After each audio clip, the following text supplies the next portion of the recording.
Bonjour, bienvenue dans cette première vidéo du deuxième chapitre.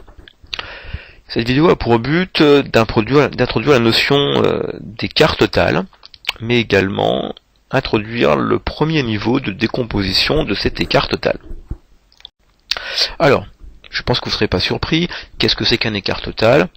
C'est la différence entre un coût constaté, un coût réel, et un coût prévu. Le coût prévu, c'est le coût qui est obtenu en utilisant nos références standards. Donc en disant, je m'attends à un certain niveau de production. Pour ce niveau de production, j'ai plusieurs types de facteurs utilisés. Voilà quelle est la quantité de chacun de ces facteurs que l'on va utiliser. Et on multiplie tout ça par le coût qui a été prévu, le coût standard pour chacun de ces facteurs.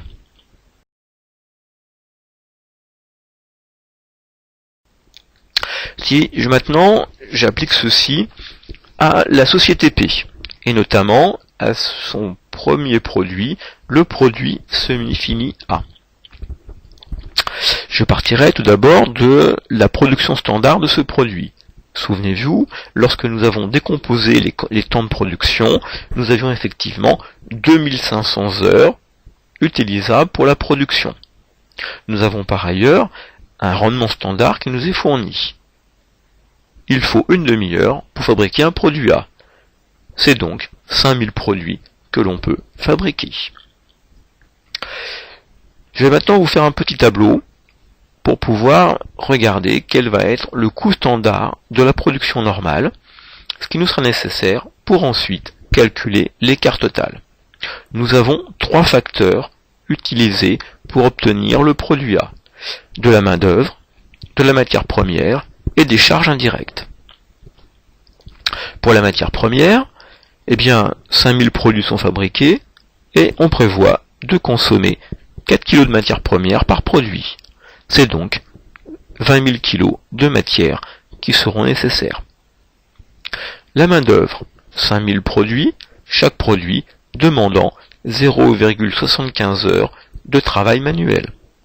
On a un total de 3700 heures de main-d'œuvre directe prévue. Et enfin, le centre C1, 2500 heures d'activité, on l'a vu il y a quelques instants. À ces trois niveaux de consommation, on va pouvoir maintenant appliquer le coût standard unitaire. Ce coût standard unitaire nous est fourni par la fiche de coût standard vue dans le chapitre précédent. Ainsi, nous allons avoir 2 euros par kilo de matière première MP1, 5 euros par heure de main-d'œuvre directe et 25,08 euros par unité d'œuvre du centre C1. Nous permettant d'obtenir ainsi les coûts standards de la production normale suivante. Pour la matière première 1, 20 000 kg sont nécessaires à 2 euros le kilo, c'est donc pour 40 000 euros de consommation de matière première qu'il faut s'attendre de manière standard. Pour la main-d'œuvre directe, 3750 heures à 5 euros de l'heure, il faut s'attendre pour notre production standard à utiliser 18 750 euros de main-d'œuvre directe. Et puis enfin pour le centre C1, 2500 heures d'activité à 25,08 euros de l'heure, c'est 62 700 euros auxquels il faut s'attendre.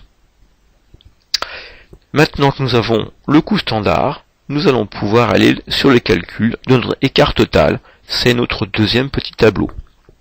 Nous aurons besoin pour ceci du coût constaté. Pour la matière première 1, l'énoncé nous dit, nous avons consommé 20 500 kg de matière première, chaque kilo ayant un coût de 2,16 €. On a donc consommé 44 280 euros de matière première réellement. Pour la main-d'œuvre, on nous dit réellement, nous avons mesuré 3800 heures de main-d'œuvre utilisée, qui a un coût de 4,90 €. C'est 18 620 euros de main-d'œuvre directe. Et enfin, le centre C1, on nous dit que il y a pour 2750 heures de fonctionnement réel. Rappelez-vous, on l'avait aussi calculé au moment de détermination des coûts des temps industriels, pardon. Ceci pour 64 840 euros. Vous allez me dire, mais d'où vient ce chiffre? Eh bien, voici l'explication. C'est le budget flexible qui nous donne ceci. Rappelez-vous, le coût d'un centre indirect, c'est à la fois de la charge variable et à la fois de la charge fixe. Les charges variables réelles nous sont données par l'énoncé, soit 10 800 d'énergie, 5 500 d'entretien et 12 040 de charges variables diverses. À ceci, nous rajoutons les charges fixes réelles. Mais celles-ci, nous les avons déjà rencontrées lorsqu'a été établi le budget flexible. Et on est arrivé à un total pour le centre C1 de 36 500. Somme variable et réelle vous donne ainsi les 64 840. Nous allons comparer ces coûts constatés aux coûts prévus. En fait, je dis coûts prévus, mais c'est simplement, pour aller plus vite, c'est ce que nous avons calculé juste avant, c'est le coût standard de la production normale. Coût prévu, c'est quand même plus facile.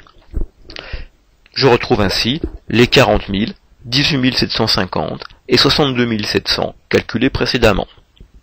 En comparant le constaté et le prévu, j'obtiens l'écart total. Ainsi, pour la matière première, l'écart total est de 4 280, de moins 130 pour la main-d'œuvre directe et de 2140 pour le centre C1.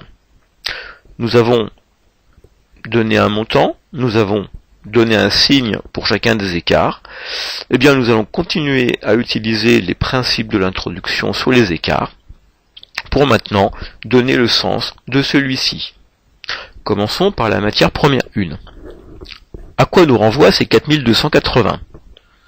Eh bien, nous avions prévu que la matière première devait nous coûter 40 000 euros. Dans la réalité, la matière première nous coûte 44 280. Nous avons bien un dépassement de notre prévision. Ça nous coûte plus cher de produire. Là, j'interpréterai l'écart comme étant un écart qui nous est défavorable. Pour la main-d'œuvre, nous avions prévu que produire nous coûterait 18 750. Nous mesurons, au contraire, une dépense de 18 620 dans la réalité. Nous avons donc consommé moins de main-d'œuvre que prévu. J'interpréterai l'écart en disant qu'il m'est favorable. Et puis pour le centre C1, et maintenant vous avez compris comment cela marche, nous avions prévu 62 700 de coûts, et nous en réalisons 64 840. Nous avons donc un dépassement de 2140 que je qualifierais de défavorable pour nous. Vous voyez, finalement l'interprétation n'est pas bien compliquée, il faut chaque fois remettre le facteur consommé dans son contexte. Maintenant, allons sur la décomposition de cet écart total. En effet, je vais vous montrer une petite chose qui peut être perturbante.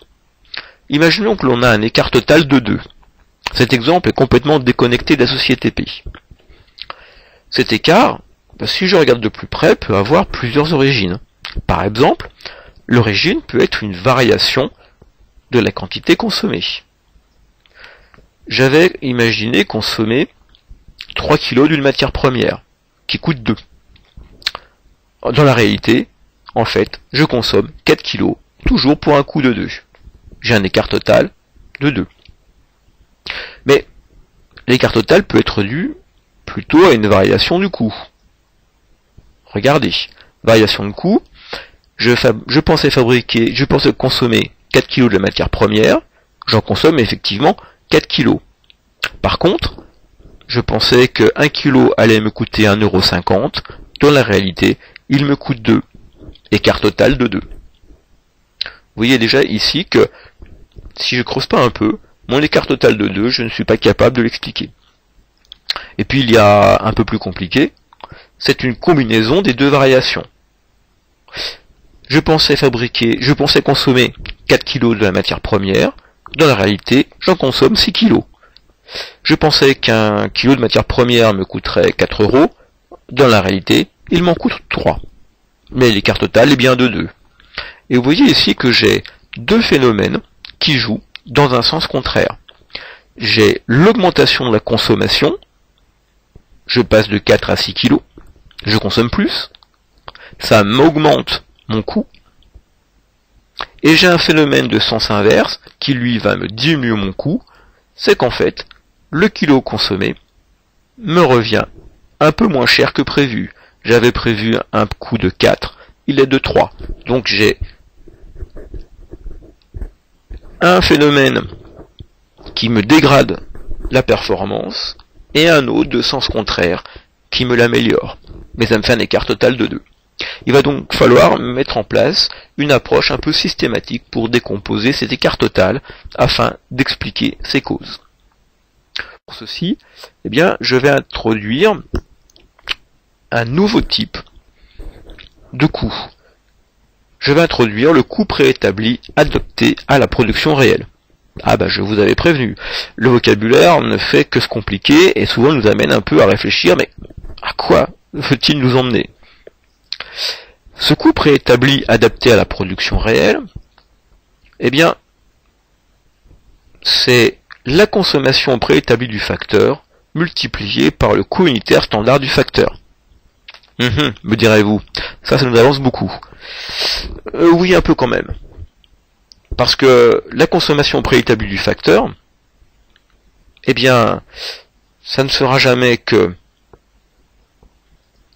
la production réelle de la période pour laquelle je vais mesurer quelle est la quantité standard de facteurs produits.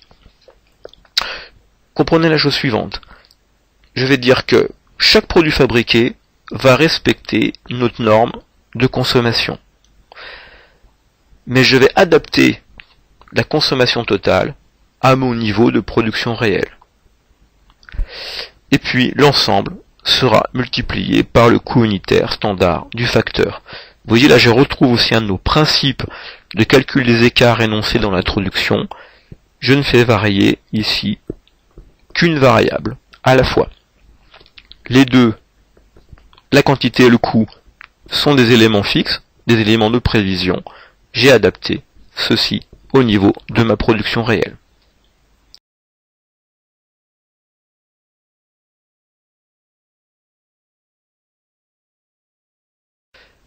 Alors, voilà comment maintenant ce petit élément de coût préétabli va être utilisé. J'en reviens à notre calcul d'écart total. Donc depuis tout à l'heure, vous vous rappelez, pour obtenir mon écart total, je prends le coût réel de la production réelle que je compare parce qu'il y a mon coût prévu, celui de la production normale. Entre les deux vient s'intercaler le coût préétabli adapté à la production réelle. Je resterai sur la partie haute du schéma. Confrontation, coût réel de la production réelle au coût préétabli adapté à la production réelle. Il fait apparaître l'écart économique. En effet, ces deux coûts ont un point commun, c'est qu'ils portent sur la production réelle. Donc on est toujours face au même nombre de produits fabriqués. Si une différence apparaît lorsque je compare ces deux coûts, c'est qu'a priori, c'est au niveau des consommations, c'est-à-dire des conditions d'exploitation, que quelque chose s'est modifié. Là, a priori, soit j'ai modifié la consommation par produit, soit j'ai éventuellement modifié le coût de chaque élément consommé. Si je passe maintenant sur la partie basse du schéma, je vais confronter le coût préétabli adapté à la production réelle au coût standard de la production réelle. Le point commun à ces deux coûts, c'est que la consommation par produit et le coût du facteur consommé sont communs. Si une différence apparaît, c'est que, a priori, la production réellement constatée est différente de la production prévue.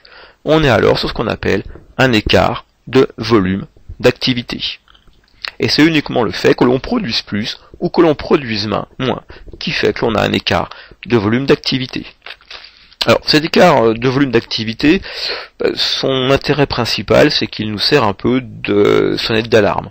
Lorsqu'on n'a pas encore été calculé les coûts réels, on n'a pas encore eu le temps de le faire, eh bien simplement voir le fait que l'on fabrique plus doit nous alarmer. Il y aura forcément des coûts supérieurs à ce qui était prévu.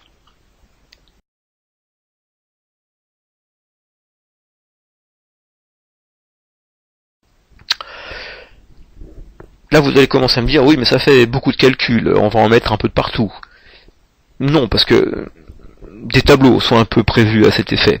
Je vous en propose un ici, que l'on retrouvera dans une petite vidéo complémentaire, qui va nous permettre de tenir compte pour chacun des facteurs consommés et pour chacun des produits fabriqués, des données réelles, des données préétablies et des données standards pour faire apparaître les différents types d'écarts.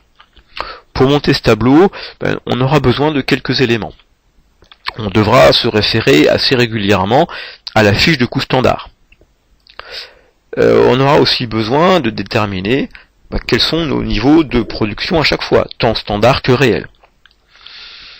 Et puis nous aurons sans doute besoin assez souvent de l'activité préétablie, notamment pour les centres d'analyse. Bref, avant de se lancer dans le remplissage de ce tableau, quelques calculs préliminaires pour notre société P sont nécessaires. Je vous propose sur les 2 diapos qui viennent de nous y intéresser. Ainsi, je vais commencer par aller chercher mon niveau de production standard pour nos 2 centres. Pas de souci, on les connaît depuis longtemps maintenant, c'est 5000 produits. Je vais maintenant essayer de déterminer la production réelle également des 2 centres, C1 et C2. Pour le centre C1, pas de souci, l'énoncé nous dit il y a 5200 produits semi-finis réellement fabriqués. Pour le centre C2, l'énoncé nous dit eh bien, il y a 4900 produits B fabriqués dans l'atelier C2, et puis il y a 300 en cours à 60% d'achèvement. Pour la notion d'en cours, je vous renvoie au cours de contrôle de gestion du semestre 5. Alors là c'est un peu ennuyeux, il va falloir que on commence à distinguer plusieurs types de facteurs consommés. Pour la matière première, vous vous souvenez certainement, on considère qu'un encours a reçu l'intégralité de la matière première dont il a besoin.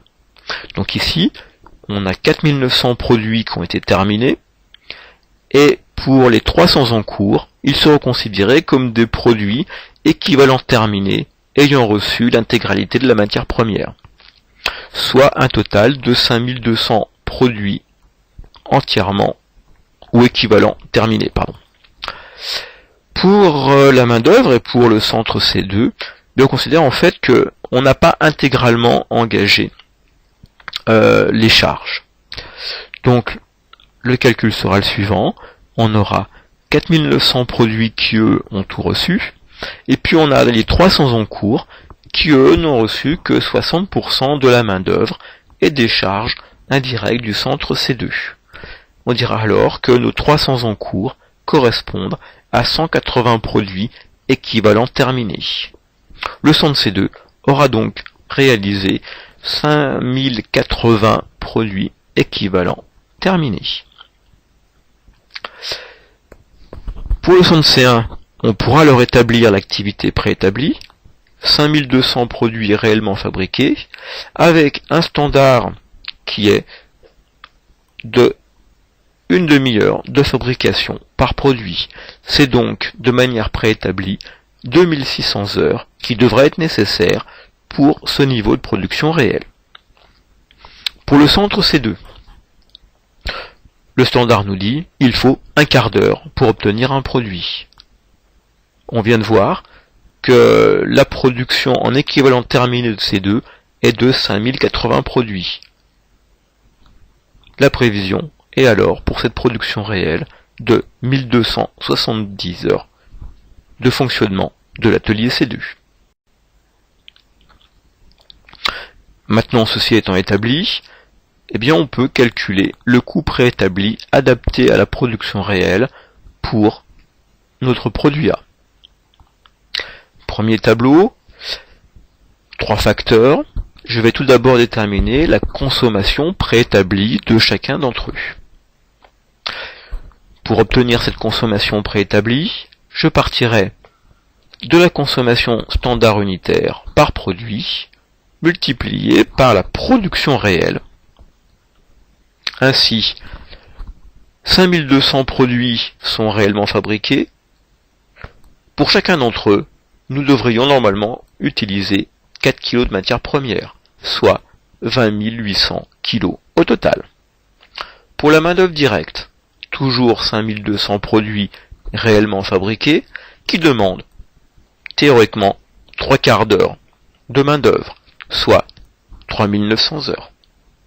Et enfin, le centre indirect, le centre C1, toujours 5200 produits fabriqués dans le centre C1, et qui demande une demi-heure de fonctionnement du centre, soit une activité de 2600 heures. La fiche de coût standard nous fournit le coût prévu pour chacun des 3 facteurs. Ainsi, il est prévu 2 € par kilo de matière première, soit un coût préétabli de la production réelle de 41 600 pour la première matière première. La fiche de coût nous donne 5 € de l'heure pour la main-d'œuvre directe, soit 19 500 € coût préétabli de la production réelle pour ces heures de travail. Et enfin, pour le centre C1, vous retrouvez les 25,08 € de coût standard, 2600 heures de consommation préétablie pour le centre C1, soit 65 208 au total.